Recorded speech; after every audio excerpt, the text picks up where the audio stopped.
Amerika Serikat disebut kekurangan rudal setelah jalani perang hampir 2 bulan dengan Iran. Amerika butuh waktu 4 tahun untuk kembalikan stok rudal tersebut.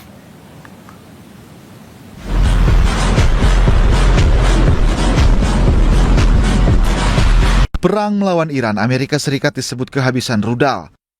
Hal ini diungkap Pusat Penelitian Kebijakan Publik Internasional atau CSIS. Tahun 2026 sebelum perang, Amerika Serikat punya 90 stok rudal. Kemudian Amerika menggunakan 45% dari stok tersebut saat perang melawan Iran. Sementara stok tahun ini sebelum perang, Amerika punya 23.000 rudal Patriot. Amerika menggunakan hampir 50% rudal Patriot untuk menyerang Iran. Sementara sistem pertahanan rudal balistik, AS memiliki 360.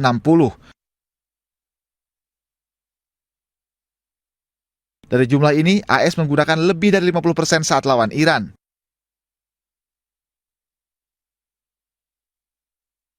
Untuk mengembalikan stok ke semula, Amerika membutuhkan waktu hingga 4 tahun.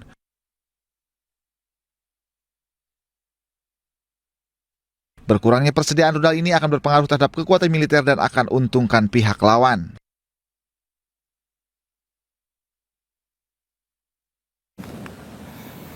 Ratusan warga Israel turun ke jalan di Tel Aviv dan Yerusalem menuntut pertanggungjawaban pemerintahan Perdana Menteri Benjamin Netanyahu atas serangan 7 Oktober lalu.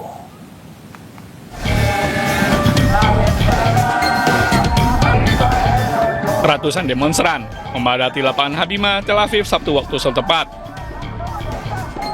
Mereka menuntut pembentukan Komisi Penyelidikan Negara atas serangan 7 Oktober, sekaligus mendesak pertanggungjawaban pemerintahan Perdana Menteri Benjamin Netanyahu. Aksi berlangsung dengan long march dan yel-yel pro-demokrasi. Para peserta membawa poster bertuliskan demokrasi akan menang dan harapan akan menang. Sementara sebagian menengah topeng tokoh-tokoh politik dunia. Sekitar 200 demonstran juga membawa bendera Hungaria, berjalan dari kedutaan besar Hungaria menuju lokasi aksi, sebagai simbol solidaritas terhadap gerakan rakyat yang menentang kepemimpinan otoriter.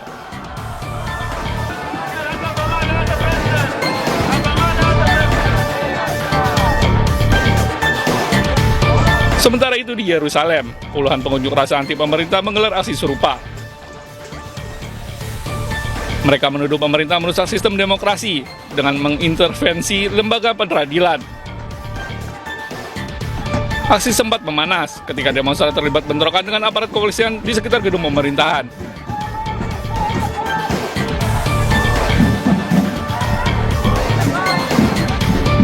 Para demonstran menilai Netanyahu tengah berupaya mengalihkan perhatian dari kasus hukumnya. Mereka pun menyebut Oktober sebagai titik balik perubahan politik di Israel. Pakistan, Mesir, Turki, dan Arab Saudi tengah godok aliansi pertahanan baru. Nah, berikut kekuatan militer keempat negara tersebut.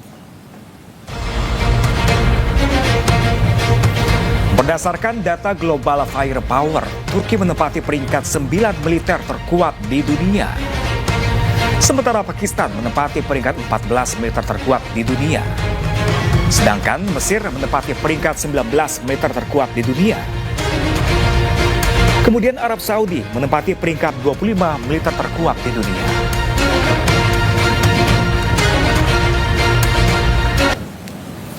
Kapal dan tanker minyak masih terjebak menunggu izin untuk melintas karena pasukan Garda Revolusi Iran masih menutup perairan Selat Hormuz.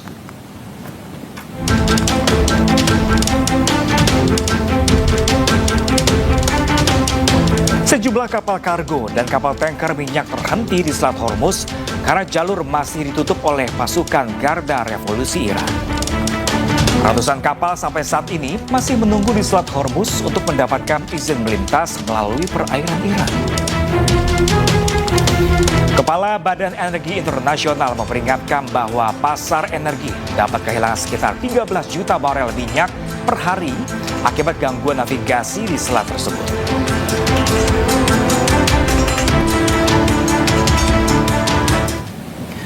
Sementara itu, pemirsa, Menteri Perang Amerika Serikat Pete Hegseth mengklaim Amerika Serikat memperlakukan blokade terhadap pelabuhan-pelabuhan Iran tanpa ragu-ragu. Ia juga menyatakan sebanyak 34 kapal dipaksa putar balik. Oman to the open oceans, our Navy is enforcing this blockade without hesitation or apology. Now, as usual, there's a lot of false information out there. I'll say this, every ship that the U.S. believes meets our criteria, either Iranian ships or to and from Iranian ports, has been turned around. As of this morning, Untuk pertama kalinya dalam beberapa dekade, 3 kapal induk Amerika Serikat beroperasi secara bersamaan di Timur Tengah. Terbaru, kapal induk USS George H.W. Bush milik Amerika Serikat dilaporkan tewas di perairan Asia Barat.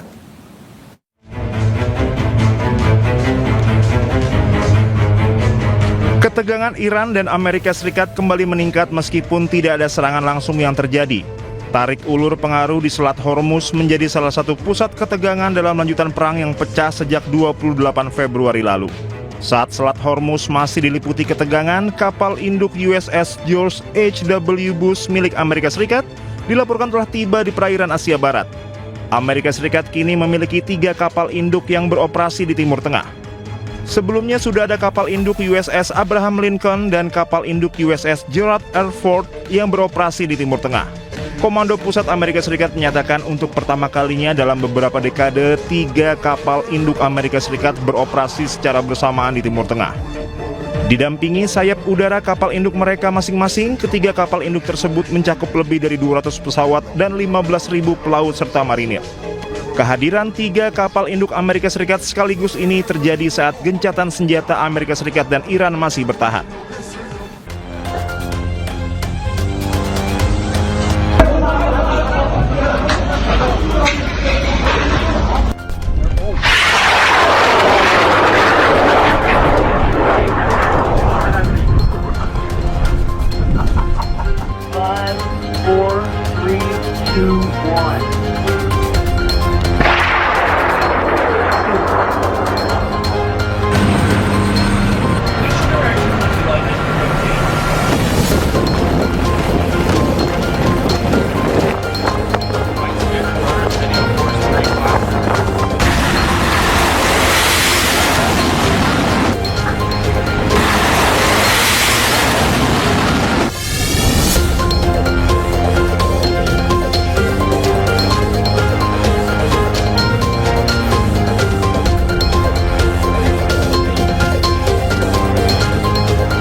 Halo, selamat pagi pemirsa. Anda menyaksikan Breaking News bersama saya Pram Senjaya. Ya pemirsa, kepulan asap tebal menyelimuti langit distrik Nabatiyah, Lebanon Selatan pasca serangan Israel secara bertubi-tubi di tengah gencatan senjata.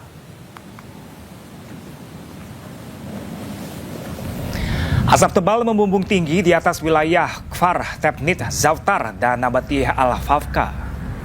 Menurut Kementerian Kesehatan Lebanon, 10 orang tewas dan puluhan lainnya terluka dalam serangan di Nabatiyah.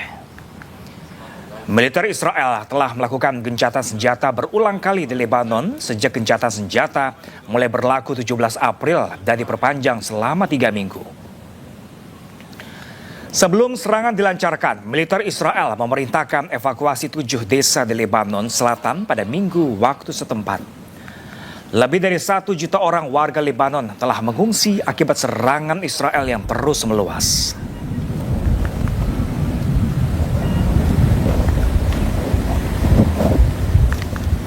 Sebelumnya pemirsa, dalam sebuah pernyataan IDF mengatakan telah menyerang struktur Hizbullah, termasuk fasilitas yang digunakan oleh pasukan Radwan untuk tujuan militer, serta lokasi penyimpanan senjata di selatan garis pertahanan depan. Media pemerintah Lebanon melaporkan bahwa 2 orang tewas dan 17 lainnya luka-luka di Safat El Batik menyusul serangan tersebut.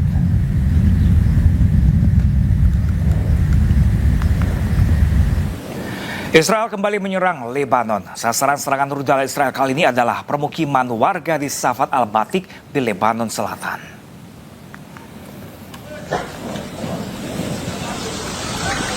Warga di Lebanon Selatan geger setelah mendapat serangan udara dari tentara Israel.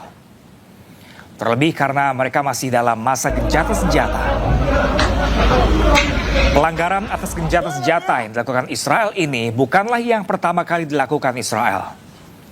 Akibat serangan Israel, sebuah bangunan hancur dan kobaran api dengan kepulan asap hitam yang membumbung tinggi terlihat di langit Lebanon. Warga sekitar pun berlarian berusaha menyelamatkan diri.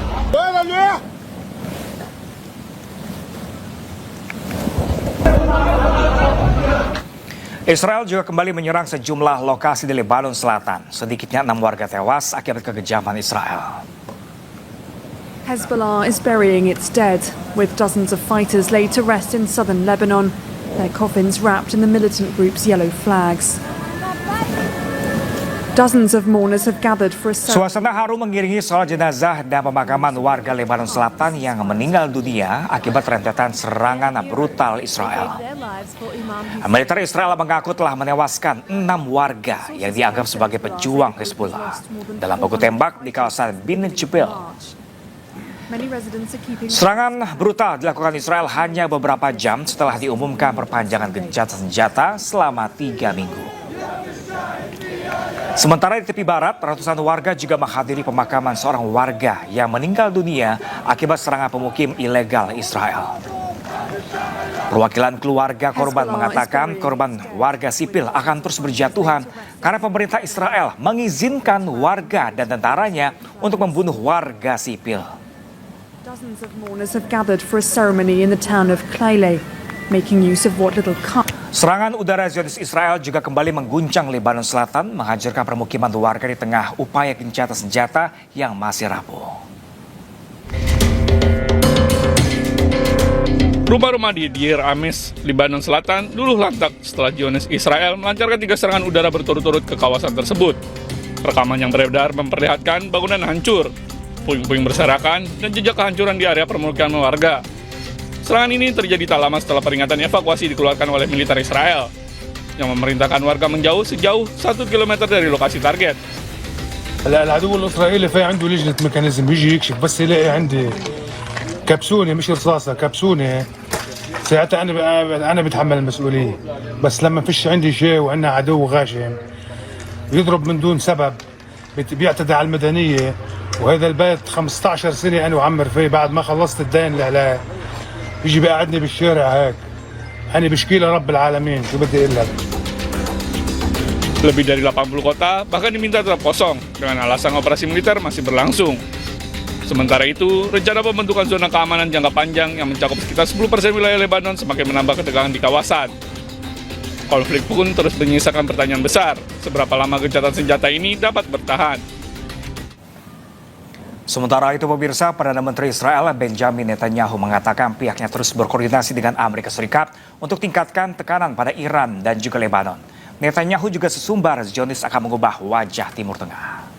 הבטחתי לכם שנשנה את פני המזרח התיכון, וזה בדיוק מה שאנחנו עושים. קודם כל באיראן. הייתה לי שיחה מצוינת עם הנשיא טראמפ. הוא לוחץ את איראן חזק מאוד, גם כלכלית וגם צבאית. ואנחנו פועלים בשיתוף פעולה מלא. כך גם בלבנון. אנחנו התחלנו תהליך להשיג שלום היסטורי בין ישראל ללבנון. וברור לנו שחיזבאללה מנסים לחבל בזה. אנחנו שומרים על חופש פעולה מלא. נגד כל איום, גם איומים מתהווים. תקפנו אתמול, תקפנו היום. אנחנו נחושים להחזיר את הביטחון לתושבי הצפון.